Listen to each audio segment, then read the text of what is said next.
اس امت کا سب سے افضل طبقہ صحابہ کا طبقہ ہے نا. لا تمس النار عین رأتنی، جن آنکھوں نے مجھے بحالت ایمان دیکھ لیا ان آنکھوں کو جہنم کی آگ چھو ہی نہیں سکتی.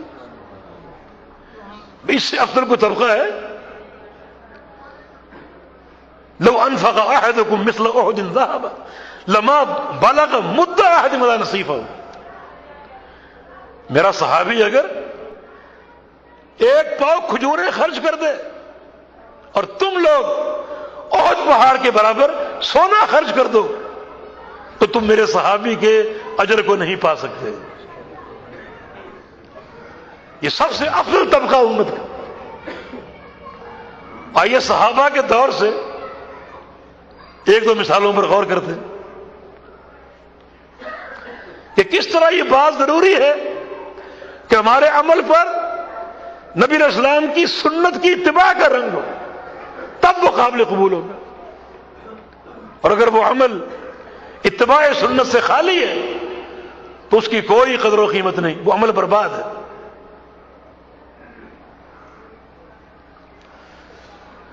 نبی علیہ السلام کے دور میں ایک خاتون اپنے گھر بیٹھی بیٹھی ایک نیت کر لیتی ہے، ایک منت مان لیتی کہ یوں کہو کہ ایک عزم کر لیتی. موقع کیا تھا؟ موقع حج کا تھا. رسول کریم صلی اللہ علیہ وسلم نے حج کا ارادہ فرمایا اور عام منادی کر دی گئی کہ اس سال ہم حج کریں. بڑا شوق صحابہ میں، بڑا اشتیاق، بیت اللہ کا حج کریں گے، نبی علیہ السلام کی صحبت ہوگی، آپ کی رفاقت ہوگی. تیاری ہو رہی. ایک خاتون تیاری شروع کرتی اور 3 ارادے کر لیتی. نمبر 1، یہ پورا سفر حج پیدل کروں گی. سواری موجود ہے گھر میں مگر سواری پر سوار نہیں ہوں. نمبر 2، یہ پورا سفر حج ننگے سر کروں گی اور ننگے پاؤں، جوتا بھی نہیں پہنوں گی. یہ 3 عزم کر لی. پیدل جاؤں گی اور ننگے پاؤں جاؤں گی اور ننگے سر جاؤں گی. ایسا کیوں کیا اس نے؟ تاکہ مجھے خوب اجر ملے اور میرے گناہ جھڑ جائیں. کیونکہ پیغمبر علیہ السلام کی حدیث ہے مسلمان کو پاؤں میں کانٹا چبھ جائے تو اللہ اس کے گناہ معاف کر دیتے. اور یہ تو طویل سفر حج کا، جب پیدل چلوں گی، رستے کی گرمی، موسم کی شدت، کتنی تھکاوٹ ہوگی، کتنی تکلیف اٹھاؤں گی. اور ننگے پاؤں چلوں گی تو کتنی ٹھوکریں لگیں گی، کس قدر پاؤں زخمی ہوں گے، کانٹے چبھیں گے، پتھر چبھیں گے، اور پورے رستے یہ تکلیف برداشت کروں گی. کتنا اجر ملے گا. اور ننگے سر میں، کیونکہ اس دور کی خاتون سمجھتی تھی کہ سر کو ڈھانپنا تکریم ہے، جبکہ سر کو کھلا چھوڑنا یہ ذلت ہے، تذلل ہے. اس نے سوچا کہ اللہ کے لیے یہ عبادت ہے، سر کھلا رکھوں گی، اپنے رب کے لیے تذلل اختیار کروں گی، اس کے سامنے اور اپنی ذلت کا اظہار کروں گی تاکہ زیادہ اجر مل جائے. یہ ایک صحابیہ کی سوچ.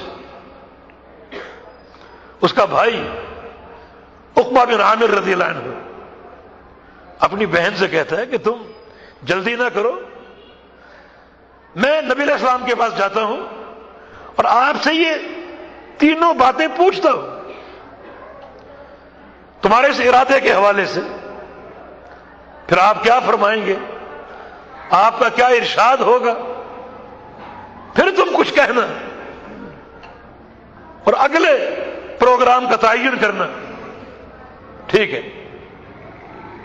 عقبہ بن عامر نبی علیہ السلام کے پاس آ گیا اور آ کر کہا کہ یا رسول اللہ ان اختی نظرت ان تحج البیت ماشیۃ حافیۃ حاصرۃ.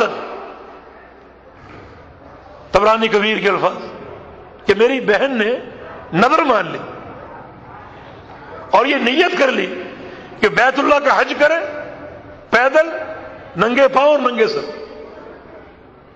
یہ بات درست ہے. فرمایا کہ ان اللہ عن نذر اختک لبریء، اپنی بہن سے کہہ دو کہ جو تم نے ارادہ کیا ہے اس ارادے کو سن کر اللہ تعالی ناراض ہو چکا ہے. حالانکہ ان کی نیت کیا تھی؟ اجر اور ثواب کا حصول. کیا یہ صحابیہ کسی فرقے کی پیداوار تھی کہ اس کا یہ نیا راستہ اپنے فرقے کی تائید میں ہوتا؟ نہیں، وہ تو اللہ کے پیغمبر کی جماعت تھی، تقوی سے سرشار، اعمال صالحہ سے سرشار. مگر رسول اللہ صلی اللہ علیہ وسلم نے فرمایا کہ اللہ تعالیٰ ناراض ہے.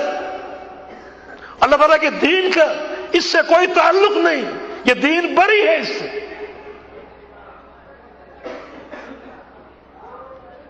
صحابی ہے تو ایک صحابی کی اپنی حرص، اپنا کوئی شوق ہو، اپنی کوئی خواہش ہو، وہ بھی قابل قبول نہیں ہے جب تک امام الانبیاء محمد الرسول اللہ صلی اللہ علیہ وسلم اس کی تائید نہ فرمائے. وہ 3 صحابہ کا واقعہ بھول گئے جو پیغمبر علیہ السلام کے رات کا قیام معلوم کرنے کے لیے آئے. ام المومنین نے خبر دی تو انہوں نے نبی علیہ السلام کے قیام کو تھوڑا سمجھا.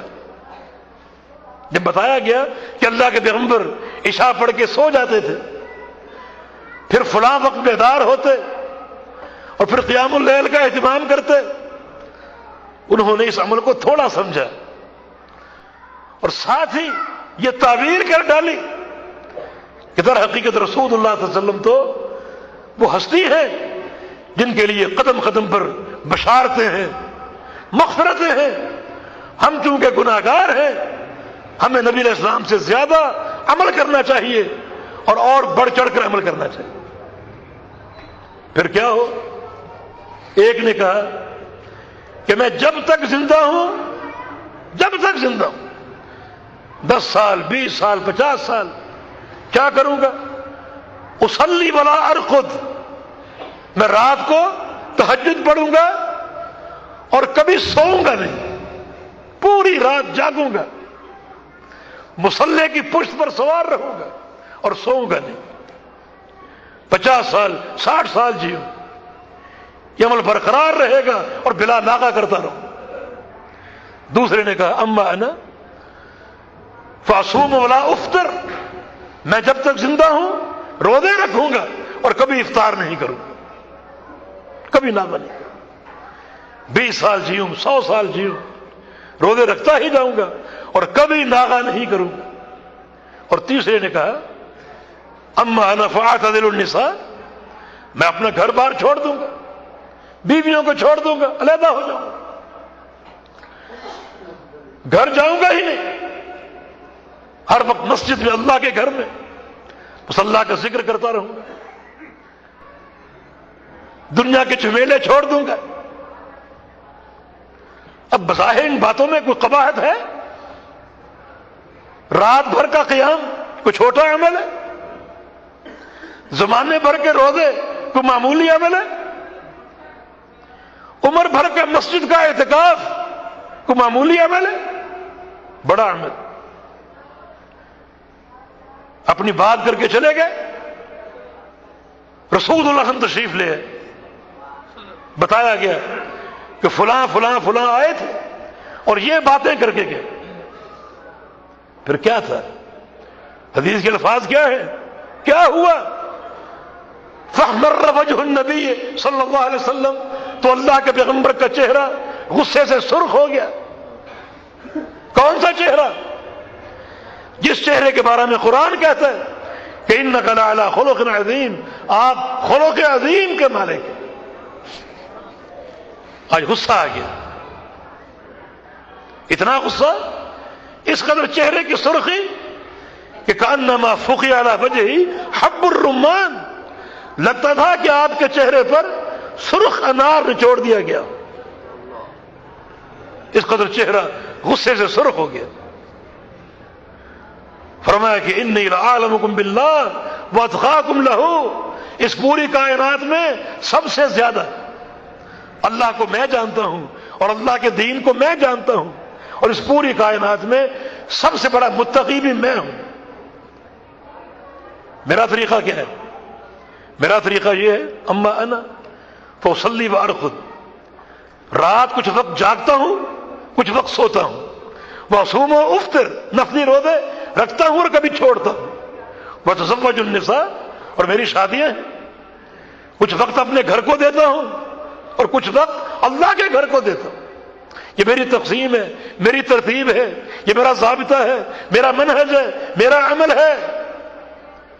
اگر تم اپنے عمل پر قائم رہے، زندگی بھر کا قیام اللیل کر لیا، پوری رات، زندگی بھر کے روزے رکھ لیے اور زندگی بھر کا مسجد کا اعتکاف کر لیا، تو من راغب عن سنتی فلیس منی، میرے دین سے، میری جماعت سے تم خارج ہو، کوئی تعلق نہیں ہو۔ یہ وعید کس سے ہے؟ صحابہ سے۔ اس کا معنی ایک عمل بظاہر کتنا خوبصورت ہو، کتنا نیک ہو، چاندی اور سونے کا ہو، ہیروں سے جواہرات سے مرصع ہو، لیکن اگر اس عمل پر اللہ کے پیغمبر کی سنت کا ٹھپا نہیں تو وہ مردود ہے اور بیکار ہے۔ وہ صحابی کا عمل کیوں نہ؟